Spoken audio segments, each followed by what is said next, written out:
Hello बच्चों, welcome to Sunil academy. और आज की वीडियो में बेटा मैं आपको करवाऊंगा कोऑर्डिनेट ज्योमेट्री के कुछ ऐसे क्वेश्चन जो आपके एनसीईआरटी में तो नहीं है, लेकिन एग्जाम के लिए बहुत इंपॉर्टेंट क्वेश्चन बेटा। ऐसे क्वेश्चन आपने सोचे भी नहीं होंगे, अगर एग्जाम में आ गए ना तो आपकी हालत खराब हो जाएगी। इन क्वेश्चन को करना बड़ा जरूरी है, स्पेशली स्टैंडर्ड वाले बच्चे। अगर आप वीडियो देखते हो लाइक जरूर करेगा, चैनल को लाइक सब्सक्राइब शेयर कमेंट जरूर करें। क्वेश्चन जो 1 है ना बेटा, ये आपकी हालत खराब कर देगा। आपने अभी तक सीधे सीधे क्वेश्चन पढ़े हैं, ये बिल्कुल उल्टा क्वेश्चन है। अब देखो बेटा इसमें क्या दिया है, coordinate of the mid point of sides of triangle. Triangle की साइड्स के मिड पॉइंट दे रखे हैं और उसके वर्टिसेस मुझे पता लगाने हैं।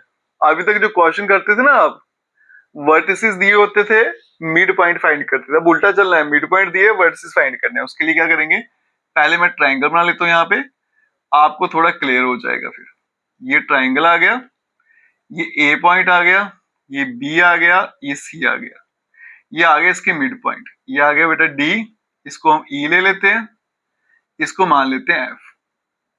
डी कितना है 1,2, ई कितना है 0,-1 और एफ कितना है आपका 2,-1। इस तरह का क्वेश्चन है, ठीक है। अब एबीसी मेरे पास नहीं है तो इसको लेट कर लेते हैं बेटा, x1 y1, इसको मान लेते हैं x2 y2 और इसको मान लेते हैं x3 y3। अब देखिए बेटा कैसे सॉल्व करना है इसको। ये मेरे पास लाइन है, यहां से दिखाता हूं, बी और सी इसके एंड पॉइंट दिए हैं और डी इसका मिड पॉइंट है। तो हम क्या करेंगे, सेक्शन फॉर्मूला लगाएंगे, डी के कोऑर्डिनेट्स निकालेंगे। इसी तरह से बेटा ये भी मिड पॉइंट है, एसी के कोऑर्डिनेट दे रखे हैं तो मिड पॉइंट निकालेंगे फॉर्मूला लगा के, और एफ के भी पॉइंट निकालेंगे यूजिंग फॉर्मूला, ठीक है। अब यहां देखो बेटा, लेट कर लेते हैं। मेरा ए पॉइंट क्या है आपका x1 y1, बी पॉइंट आ गया x2 y2 और सी पॉइंट मान लेते हैं x3 y3, ठीक है। अब यहां देखो बेटा, डी जो है वो मिड पॉइंट है बीसी का, तो फिर डी के कोऑर्डिनेट क्या होंगे, एक एक करके निकालते हैं। सबसे पहले निकालेंगे कोऑर्डिनेट्स ऑफ डी। तो कोऑर्डिनेट्स ऑफ डी क्या हो जाएंगे, मिड पॉइंट फॉर्मूला क्या कहता है बेटा, एक्स वाले नंबर ऐड कर दो तो क्या बनेगा, x2 plus x3 divided by 2, फिर y वाले ऐड करेंगे, y2 प्लस y3 और डिवाइडेड बाय 2, ठीक है। बट लेकिन कोऑर्डिनेट्स ऑफ डी, लेकिन डी के कोऑर्डिनेट्स क्या है, क्वेश्चन में क्या दिया बेटा 1,2। अब दोनों क्या है, डी के कोऑर्डिनेट है तो फिर दोनों बराबर होंगे, तो इसका मतलब x2 प्लस x3 अपॉन 2, इसका आंसर 1 हो जाएगा। y2 plus y3 divided by 2, इसका आंसर 2 हो जाएगा। इसको यहां भेजूंगा, x2 प्लस x3, इसका आंसर 2, और यहाँ पे y2 प्लस y3, इसका आंसर हो गया 4। इसको लेंगे इक्वेशन 1, इसको लेंगे इक्वेशन नंबर 2। इसी तरह से प्रोसीड करेंगे, ई के पॉइंट निकालेंगे। यहां देखो बेटा, कोऑर्डिनेट्स ऑफ ई, तो यहाँ पे अगर मैं मिड पॉइंट फॉर्मूला लगाऊं तो एक्स वाले नंबर ऐड करने बेटा, तो क्या आएगा x1 plus x3 divided by 2 और फिर आएगा y1 plus y3 divided by 2। But लेकिन कोऑर्डिनेट्स ऑफ ई, ई के जो कोऑर्डिनेट्स हैं, बट कोऑर्डिनेट्स ऑफ ई वो क्या है 0,-1, दोनों ई के कोऑर्डिनेट है, तो फिर इक्वेट कर लेंगे। तो यहां से देखो बेटा, x1 plus x3 divided by 2, इसका आंसर 0, और y1 plus y3 divided by 2, इसका आंसर आ गया -1। तो यहां से देखो x1 plus x3 equals to 0, ये बन गया third. y1 plus y3 equals to -2, ये बन गया आपका फोर्थ। इसी तरह से बेटा कोऑर्डिनेट्स ऑफ एफ, एफ के क्या होंगे, एक्स वाले कोऑर्डिनेट ऐड करूंगा तो बनेगा बेटा x1 plus x2 divided by 2, फिर आ गया y1 plus y2 divided by 2। लेकिन क्वेश्चन में दिए हुए हैं but coordinates of F, question में एफ के कोऑर्डिनेट क्या दे रखे हैं मुझे, 2, -1। इक्वेट करेंगे बेटा तो x1 plus x2 divided by 2 equals to 2, y1 plus y2 divided by 2 equals to -1। और यहां से बेटा x1 प्लस x2 इसका आंसर 4 हो जाएगा, इसको यहां भेजूंगा, ये बन गया आपका इक्वेशन नंबर 5। और y1 प्लस y2 इसका आंसर हो जाएगा -2, ये बन गई इक्वेशन नंबर 6। थोड़ा लेंथी सा सोल्यूशन है बेटा।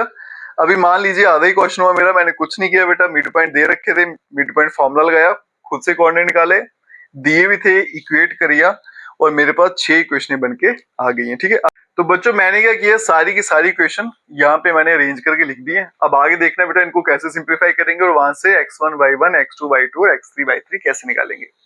मैं क्या करूंगा बेटा, x वाली सारे ऐड करूंगा अलग से और y वाले अलग से ऐड करूंगा। तो यहाँ पे क्या लिखूंगा, एडिंग, क्या ऐड करना है मुझे, 1 3 एंड 5 वी गेट। अगर मैं इनको ऐड करूं तो यहां देखो बेटा x1 दो बार आ रहा है, x2 भी दो बार आ रहा है, x3 भी दो बार ही आ रहा है, तो इसको मैं ऐसे लिख सकता हूँ 2 टाइम्स x1 x2 और x3। और यहाँ पे देखो बेटा सारा ऐड होगा, 4 और 2 6, ये कट जाएगा, तो यहाँ पे बनेगा x1 plus x2 plus x3 equals to 3, बन गई इक्वेशन नंबर 7।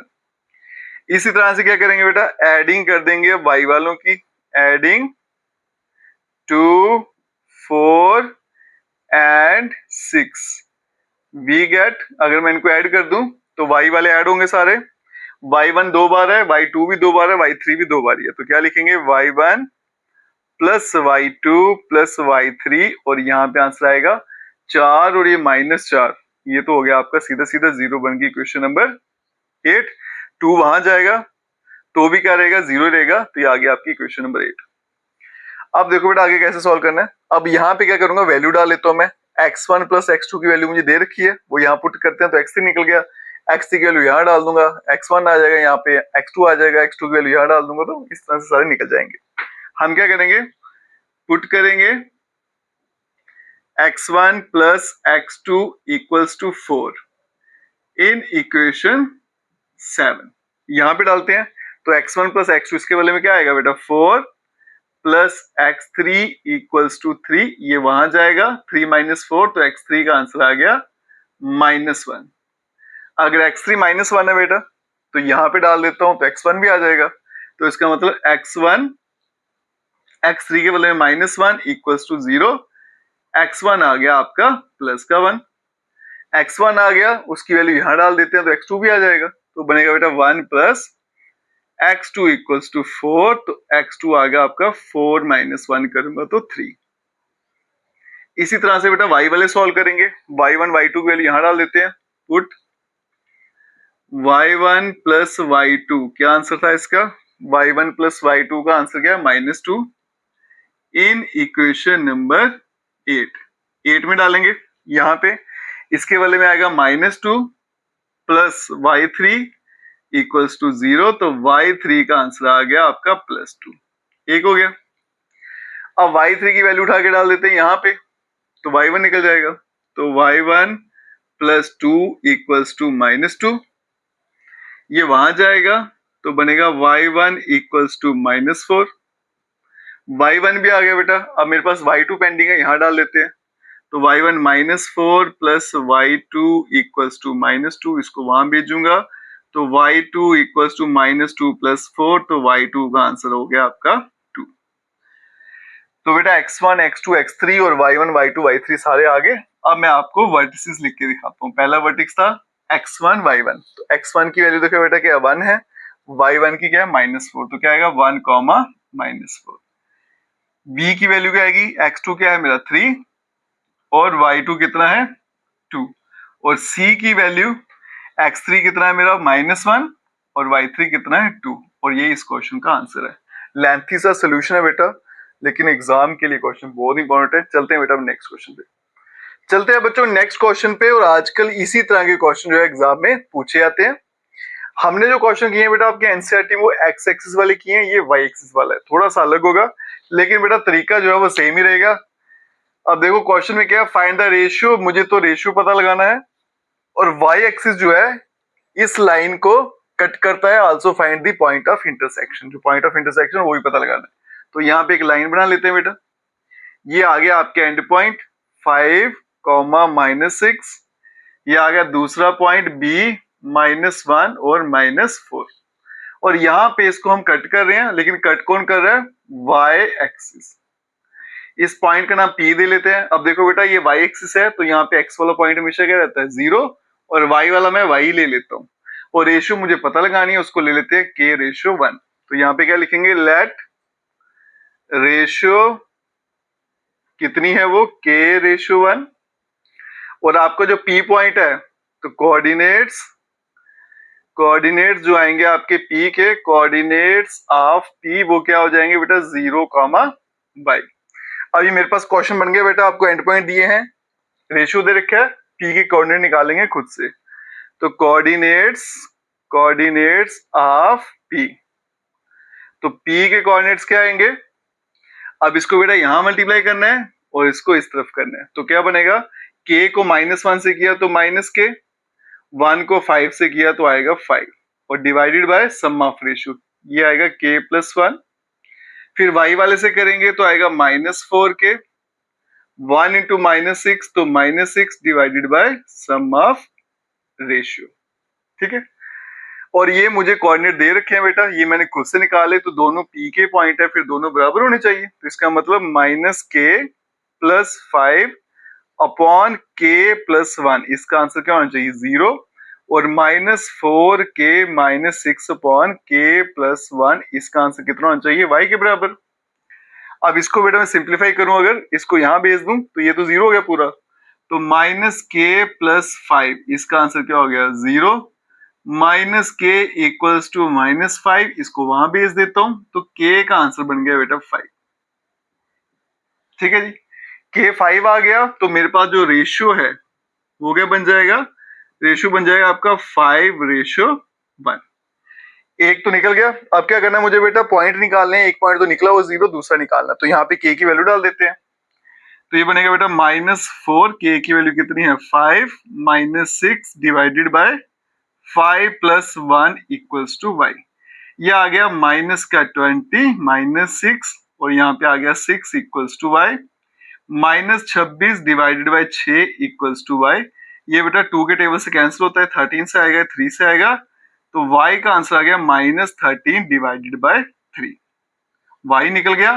तो इसका मतलब जो p के पॉइंट है वो क्या था, 0, y बन जाएंगे 0, -13 डिवाइडेड बाय 3, और ये इस क्वेश्चन का आंसर है। ठीक है, चलते हैं बेटा अब नेक्स्ट क्वेश्चन, चलते हैं बच्चों नेक्स्ट क्वेश्चन पे। और ये वाला क्वेश्चन भी आपकी एनसीईआरटी में इस तरह क्वेश्चन नहीं होगा, और आपने किया भी नहीं होगा, और इसी तरह के क्वेश्चन आजकल पूछे जाते हैं।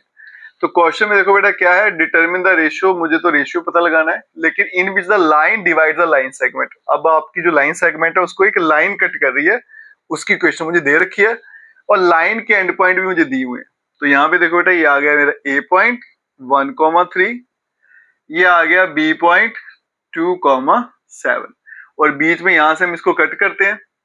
अब इसको कौन कट कर रहा है, ये लाइन कर रही है, 3x + y - 9 = 0। रेशियो हमें पता नहीं कितनी है, तो बेटा लेट कर लेंगे k रेशियो 1, और इस पॉइंट का नाम दे लेते हैं p।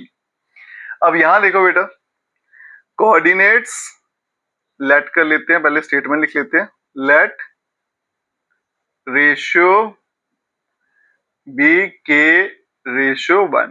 ठीक है, अब यहां देखो बेटा कोऑर्डिनेट्स ऑफ p निकालेंगे सबसे पहले, तो कोऑर्डिनेट्स ऑफ p कैसे निकालेंगे, k को यहां और 1 को यहां, तो क्या बन जाएगा 2 टाइम k, 1 को यहां किया 1 से तो +1 divided by sum of ratio, फिर यहां पे बेटा बनेगा 7k + 3 और divided by sum of ratio. अब देखो बेटा ये निकल गए मेरे p के पॉइंट, लेकिन ये जो पॉइंट है वो इस लाइन के ऊपर लाई करेंगे, क्योंकि इसको कौन काट रही है, लाइन काट रही है। सिंस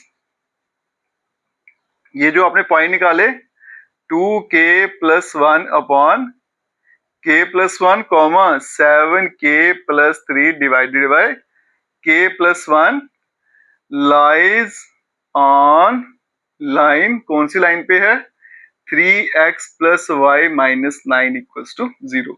अब ये पॉइंट इस लाइन को अप्लाई करें बेटा, पॉइंट क्या होता है, पहला x होता है दूसरा y, तो x के बदले में ये लिख देंगे, y के बदले में ये लिख देंगे इस लाइन में। तो यहाँ पे क्या बनेगा बेटा 3 और x के बदले में 2k plus 1 divided bye k plus 1, फिर आ गया प्लस y के बदले में 7k प्लस 3 और नीचे आ गया k प्लस 1, आगे आ गया माइनस 9 इक्वल्स टू 0। अब इसको सिंप्लीफाई करेंगे, वहां से k की वैल्यू निकालेंगे, 3 पहले मल्टीप्लाई करेंगे तो क्या बनेगा 6k plus 3 divided bye k plus 1 plus 7k plus 3 divided bye k plus 1 और ये माइनस 9 इक्वल्स टू 0। अब यहाँ पे मैं एलसीएम ले लेता हूँ बेटा, तो क्या आएगा k प्लस 1, यहां बनेगा 6k plus 3 plus 7k plus 3 minus 9 और इसके साथ आएगा बेटा k प्लस 1 और यहाँ पे आ गया 0। अब इसको यहाँ भेजूंगा तो 0 से मल्टीप्लाई होगा, सारा 0 हो गया। इसको लिखेंगे बेटा 6k plus 3 plus 7k plus 3 फिर minus 9k minus 9 equals to 0। अब ये 6 और 7 13, 13 में से 9 गया तो 4k बन गया 4k, 3 और 3 6, 6 माइनस 9 किया तो माइनस 3 आएगा इक्वल्स टू 0। तो 4k इक्वल्स टू 3 और k की वैल्यू आ गई बेटा 3/4। अगर k की वैल्यू 3/4 है तो इसका मतलब जो आपका रेशियो है वो क्या हो जाएगा बेटा 3:4, और यही इस क्वेश्चन में मुझे पता लगाना होगा। ठीक है, आज की वीडियो में बेटा हमने 3 क्वेश्चन किए हैं, तीनों के तीनों इंपॉर्टेंट है, खासकर स्टैंडर्ड वाले बच्चों के लिए। अगर आप वीडियो देखते हो तो लाइक जरूर करिएगा और चैनल को लाइक सब्सक्राइब शेयर कमेंट जरूर करें। Best of luck.